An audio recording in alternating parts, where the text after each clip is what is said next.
Bonjour à tous, à quelques semaines des championnats de France club à la mode Beuvron, je vous retrouve pour faire un petit récapitulatif des épreuves que vous allez rencontrer sur place.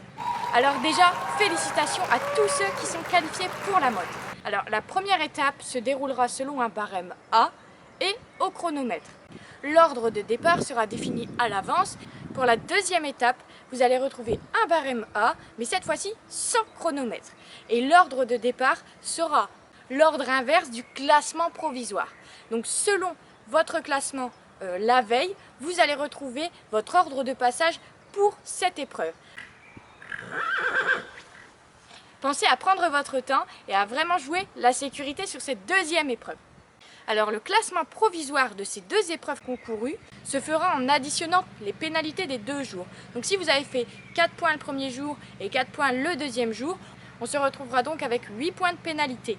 Alors qu'est-ce qui va départager les concurrents selon les points et les sans faute? Ça sera donc bien sûr le temps de la première épreuve. Comme je vous l'ai dit tout à l'heure, la première épreuve se fait au chronomètre. Donc par exemple, si vous êtes sans faute le deuxième jour, c'est le chronomètre de la première épreuve qui va déterminer votre place dans le classement.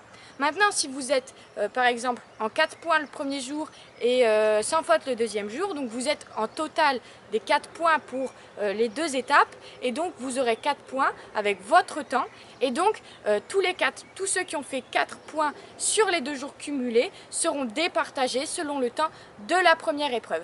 D'où l'importance de bien connaître les barèmes avant de partir parce que finalement la vitesse que vous allez avoir et le chronomètre que vous allez avoir le premier jour sera déterminant pour avoir votre classement provisoire du deuxième jour. Et ensuite, vous allez vous retrouver pour la dernière étape et ce sera donc la finale. Alors comment ça se passe? Vous allez prendre 25% du classement, donc les 25 plus hauts dans le classement et c'est ceux-là qui se retrouveront pour la finale. Et encore une fois, l'ordre de départ de cette finale sera l'ordre inverse du classement. Alors comment on calcule cette fois-ci votre classement final? Qu'est-ce qui va déterminer que vous serez champion de France cette année ou non? Alors le classement, c'est simple, on va additionner encore une fois les pénalités des 3 épreuves. Donc l'étape 1, l'étape 2 et la finale. Donc on va faire une addition des pénalités des 3 jours à la fois. Une fois que vous aurez vos pénalités, donc vous allez déjà avoir un classement et ensuite on va reprendre encore une fois le chronomètre de la première étape pour pouvoir vous départager. Alors pour le classement général, pour les 3 premiers, s'il y a des ex-aequo, vous allez vous retrouver donc pour un barrage. Donc pour déterminer qui sera le premier, le deuxième et le troisième. Et donc pour les suivants, eh bien, vous allez vous retrouver avec votre temps de la première étape et toutes vos pénalités accumulées.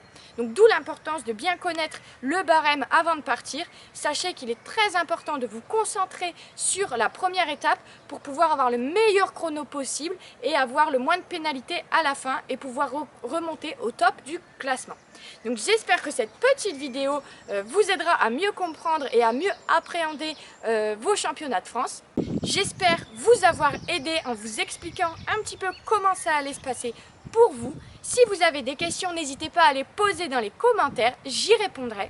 Je vous ferai sûrement une vidéo pour vous aider à vous préparer à la mode Beuvron et à savoir les points importants avant d'y aller. N'hésitez pas à suivre cette chaîne YouTube pour pouvoir voir la suite des aventures et pour pouvoir vous aider davantage.